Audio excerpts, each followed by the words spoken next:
দিতাম। আমাকে যখন বলা হতো আবার আরেকজন সদস্য সচিব বা সেক্রেটারি বেছে নাও, আমি চট্টগ্রাম বিশ্ববিদ্যালয়ের ফেরদাউসকে বেছে নিলাম। আমাকে যখন বলা হলো আবার আরেকজন সেক্রেটারি বেছে নাও, তখন আমি ঢাকা পলিটেকনিকে পড়তো সেই আমির হোসেনকে বেছে নিলাম। সর্বশেষ যখন আমাকে হলো যে আমাকে আরেকজন সদস্য সচিব বা সেক্রেটারি বেছে নিতে হবে চান্দিনা রাজনীতির ক্ষেত্রে, আমি তখন মাওলানা আবুল খায়েরকে বেছে নিলাম।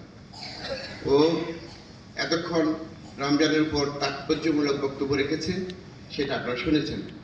তো এগুলো আমি শিক্ষার প্রতি সবসময় একটু ব্যতিক্রম ছিলাম। যারা চান্দিনার উন্নয়ন উৎপাদনে অবদান রাখবে তারা শিক্ষিত হয়, নেতা যাতে আমাদের শিক্ষিত জন্মায়। এখন আমি কারিগরি কাজ করছি। আমাদের এই প্রতিষ্ঠান দেশের 71টা সাংগঠনিক জেলা, 126টা সার্ভিস স্টেশন, ওয়াসারের রোডস এন্ড হাইওয়ে থেকে শুরু করে প্রত্যেকটা ডিপার্টমেন্টে ডিপ্লোমা প্রকৌশল সমিতি হিসেবে দায়িত্ব পালন করছে। সুতরাং কারিগরি শিক্ষা চান্দিনা অত্যন্ত অভাব। আমাদের সাধারণ শিক্ষাগুলা বেকারত্ব তৈরি করে, কারিগরি শিক্ষাগুলা কর্মসংস্থান তৈরি করে। বর্তমান সরকার সেই কারণে কারিগরি শিক্ষার উপর জোরদার করেছে। আমরা যখন বিদেশে রেমিটেন্স আর্ন করি, সেখানে দক্ষ কারিগরের অত্যন্ত অভাব।